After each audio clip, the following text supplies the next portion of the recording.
Ayo tunggu apa lagi? Tekan tombol subscribe-nya sekarang. Ibrani pasal 7 ayat 1 sampai 10. Kristus dan Melkisedek. Sebab Melkisedek adalah Raja Salem dan Imam Allah yang Maha Tinggi. Ia pergi menyongsong Abraham ketika Abraham kembali dari mengalahkan raja-raja dan memberkati dia. Kepadanya pun Abraham memberikan 1/10 dari semuanya. Menurut arti namanya, Melkisedek adalah pertama-tama Raja Kebenaran dan juga Raja Salem, yaitu Raja Damai Sejahtera. Ia tidak berbapa, tidak beribu, tidak bersilsilah, harinya tidak berawal dan hidupnya tidak berkesudahan. Dan karena ia dijadikan sama dengan anak Allah, ia tetap menjadi imam sampai selama-lamanya. Camkanlah betapa besarnya orang itu yang kepadanya Abraham, bapa leluhur kita, memberikan 1/10 dari segala rampasan yang paling baik. Dan mereka dari anak-anak Lewi yang menerima jabatan imam mendapat tugas menurut hukum Taurat untuk memungut persepuluhan dari umat Israel, yaitu dari saudara-saudara mereka, sekalipun mereka ini juga adalah keturunan Abraham. Tetapi Melkisedek yang bukan keturunan mereka memungut 1/10 dari Abraham dan memberkati dia, walaupun ia adalah pemilik janji. Memang tidak dapat disangkal bahwa yang lebih rendah diberkati oleh yang lebih tinggi. Dan di sini manusia-manusia fana menerima persepuluhan, dan di sana ia yang tentang dia diberi kesaksian bahwa ia hidup. Maka dapatlah dikatakan bahwa dengan perantaran Abraham dipungut juga persepuluhan dari Lewi yang berhak menerima persepuluhan. Sebab ia masih berada dalam tubuh bapa leluhurnya ketika Melkisedek menyongsong bapa leluhurnya itu. Ibrani pasal 7 ayat 11 sampai 28. Kristus adalah imam yang lebih tinggi daripada Harun. Karena itu, andai kata oleh imamat Lewi telah tercapai kesempurnaan, sebab karena imamat itu umat Israel telah menerima Taurat. Apakah sebabnya masih perlu seorang lain ditetapkan menjadi imam besar menurut peraturan Melkisedek, dan yang tentang dia tidak dikatakan menurut peraturan Harun? Sebab jikalau imamat berubah, dengan sendirinya akan berubah pula hukum Taurat itu. Sebab ia yang dimaksudkan di sini termasuk suku lain dari suku ini, tidak ada seorang pun yang pernah melayani di mezbah. Sebab telah diketahui semua orang bahwa Tuhan kita berasal dari suku Yehuda, dan mengenai suku itu Musa tidak pernah mengatakan sesuatu apapun tentang imam-imam. Dan hal itu jauh lebih nyata lagi jikalau ditetapkan seorang imam lain menurut cara Melkisedek, yang menjadi imam bukan berdasarkan peraturan-peraturan manusia, tetapi berdasarkan hidup yang tidak dapat binasa. Sebab tentang dia diberi kesaksian, engkau adalah imam untuk selama-lamanya menurut peraturan Melkisedek. Memang suatu hukum yang dikeluarkan dahulu dibatalkan kalau hukum itu tidak mempunyai kekuatan, dan karena itu tidak berguna. Sebab hukum Taurat sama sekali tidak membawa kesempurnaan. Tetapi sekarang ditimbulkan pengharapan yang lebih baik yang mendekatkan kita kepada Allah. Dan sama seperti hal ini tidak terjadi tanpa sumpah. Memang mereka telah menjadi imam tanpa sumpah. Tetapi ia dengan sumpah diucapkan oleh Dia yang berfirman kepadanya, Tuhan telah bersumpah dan ia tidak akan menyesal. Engkau adalah imam untuk selama-lamanya. Demikian pula Yesus adalah jaminan dari suatu perjanjian yang lebih kuat. Dan dalam jumlah yang besar, mereka telah menjadi imam, karena mereka dicegah oleh maut untuk tetap menjabat imam. Tetapi, karena ia tetap selama-lamanya, imamatnya tidak dapat beralih kepada orang lain. Karena itu, ia sanggup juga menyelamatkan dengan sempurna semua orang yang oleh dia datang kepada Allah. Sebab ia hidup senantiasa untuk menjadi pengantara mereka. Sebab imam besar yang demikianlah yang kita perlukan, yaitu yang saleh, tanpa salah, tanpa noda, yang terpisah dari orang-orang berdosa dan lebih tinggi daripada tingkat-tingkat sorga.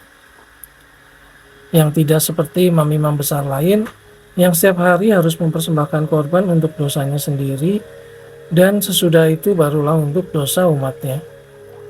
Sebab hal itu telah dilakukannya satu kali untuk selama-lamanya, ketika ia mempersembahkan dirinya sendiri sebagai korban.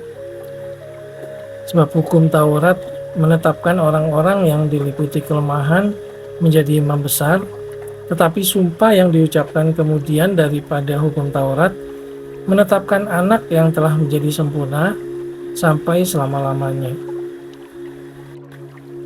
Ibrani pasal 8 ayat 1-13. Imam besar perjanjian baru. Inti segala yang kita bicarakan itu ialah kita mempunyai imam besar yang demikian, yang duduk di sebelah kanan tahta yang maha besar di sorga, dan yang melayani ibadah di tempat kudus, yaitu di dalam kemah sejati, yang didirikan oleh Tuhan dan bukan oleh manusia. Sebab setiap imam besar ditetapkan untuk mempersembahkan korban dan persembahan, dan karena itu Yesus perlu mempunyai sesuatu untuk dipersembahkan. Sekiranya ia di bumi ini, ia sama sekali tidak akan menjadi imam, karena di sini telah ada orang-orang yang mempersembahkan persembahan menurut hukum Taurat. Pelayanan mereka adalah gambaran dan bayangan dari apa yang ada di sorga, sama seperti yang diberitahukan kepada Musa ketika ia hendak mendirikan kemah. Ingatlah, demikian firman-Nya, bahwa engkau membuat semuanya itu menurut contoh yang telah ditunjukkan kepadamu di atas gunung itu. Tetapi sekarang ia telah mendapat suatu pelayanan yang jauh lebih agung, karena ia menjadi pengantara dari perjanjian yang lebih mulia, yang didasarkan atas janji yang lebih tinggi. Sebab sekiranya perjanjian yang pertama itu tidak bercacat, tidak akan dicari lagi tempat untuk yang kedua. Sebab ia menegur mereka ketika ia berkata, sesungguhnya akan datang waktunya. Demikianlah firman Tuhan. Aku akan mengadakan perjanjian baru dengan kaum Israel dan dengan kaum Yehuda. Bukan seperti perjanjian yang telah kuadakan dengan nenek moyang mereka pada waktu aku memegang tangan mereka untuk membawa mereka keluar dari tanah Mesir. Sebab mereka tidak setia kepada perjanjianku, dan aku menolak mereka, demikian firman Tuhan. Maka inilah perjanjian yang kuadakan dengan kaum Israel sesudah waktu itu. Demikianlah firman Tuhan. Aku akan menaruh hukumku dalam akal budi mereka, dan menuliskannya dalam hati mereka. Maka aku akan menjadi Allah mereka, dan mereka akan menjadi umatku. Dan mereka tidak akan mengejar lagi sesama warganya atau sesama saudaranya dengan mengatakan, kenallah Tuhan, sebab mereka semua besar kecil akan mengenal aku. Sebab aku akan menaruh belas kasihan terhadap kesalahan mereka dan tidak lagi mengingat dosa-dosa mereka. Oleh karena ia berkata-kata tentang perjanjian yang baru, ia menyatakan yang pertama sebagai perjanjian yang telah menjadi tua, dan apa yang telah menjadi tua dan usang telah dekat kepada kemusnahannya. Ibrani pasal 9 ayat 1-10, tempat kudus di bumi dan di sorga. Memang perjanjian yang pertama juga mempunyai peraturan-peraturan untuk ibadah dan untuk tempat kudus buatan tangan manusia. Sebab ada dipersiapkan suatu kemah, yaitu bagian yang paling depan, dan di situ terdapat kaki dian dan meja dengan roti sajian. Bagian ini disebut tempat yang kudus. Di belakang tirai yang kedua terdapat suatu kemah lagi yang disebut tempat yang maha kudus. Di situ terdapat mezbah pembakaran ukupan dari emas dan tabut perjanjian yang seluruhnya disalut dengan emas.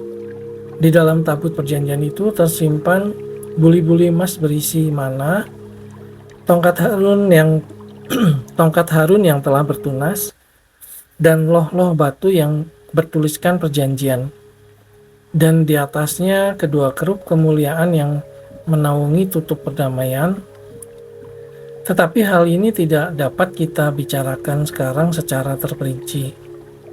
Demikianlah caranya tempat yang kudus itu diatur. Maka imam-imam senantiasa masuk ke dalam kemah yang paling depan itu untuk melakukan ibadah mereka. Tetapi ke dalam kemah yang kedua hanya imam besar saja yang masuk sekali setahun, dan harus dengan darah yang ia persembahkan karena dirinya sendiri dan karena pelanggaran-pelanggaran yang dibuat oleh umatnya dengan tidak sadar. Dengan ini Roh Kudus menyatakan bahwa jalan ke tempat yang kudus itu belum terbuka selama kemah yang pertama itu masih ada. Itu adalah kiasan masa sekarang. Sesuai dengan itu dipersembahkan korban dan persembahan yang tidak dapat menyempurnakan mereka yang mempersembahkannya menurut hati nurani mereka. Karena semuanya itu, di samping makanan, minuman, dan pelbagai macam pembasuhan, hanyalah peraturan-peraturan untuk hidup insani yang hanya berlaku sampai tibanya waktu pembaharuan.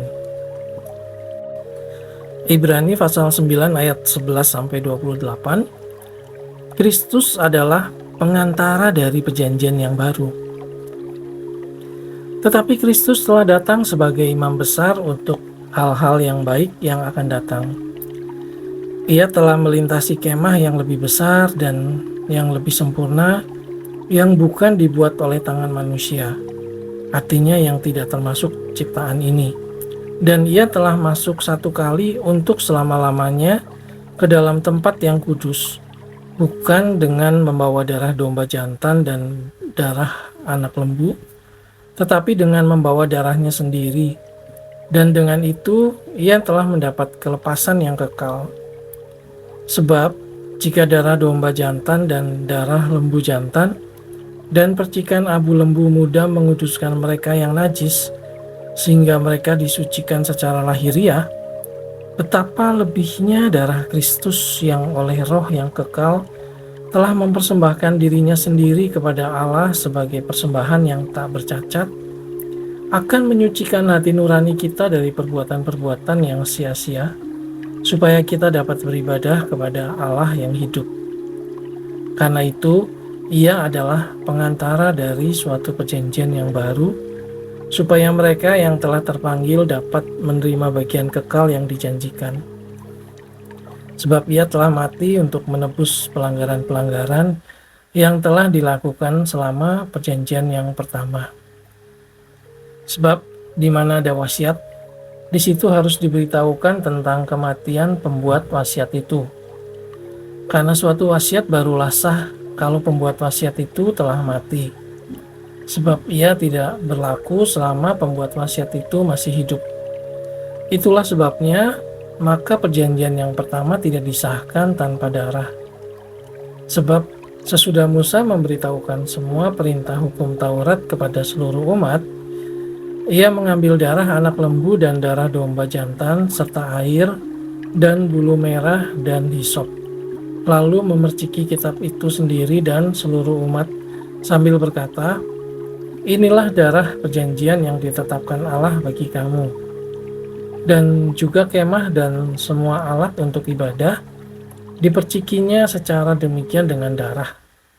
Dan hampir segala sesuatu disucikan menurut hukum Taurat dengan darah. Dan tanpa penumpahan darah tidak ada pengampunan. Jadi, segala sesuatu yang melambangkan apa yang ada di sorga haruslah ditahirkan secara demikian. Tetapi benda-benda sorgawi sendiri oleh persembahan-persembahan yang lebih baik daripada itu. Sebab Kristus bukan masuk ke dalam tempat kudus buatan tangan manusia yang hanya merupakan gambaran saja dari yang sebenarnya, tetapi ke dalam sorga sendiri untuk menghadap hadirat Allah guna kepentingan kita. Dan ia bukan masuk untuk berulang-ulang mempersembahkan dirinya sendiri, sebagaimana imam besar setiap tahun masuk ke dalam tempat kudus dengan darah yang bukan darahnya sendiri. Sebab jika demikian, ia harus berulang-ulang menderita sejak dunia ini dijadikan. Tetapi sekarang, ia hanya satu kali saja menyatakan dirinya pada zaman akhir untuk menghapuskan dosa oleh korbannya. Dan sama seperti manusia ditetapkan untuk mati hanya satu kali saja, dan sesudah itu dihakimi.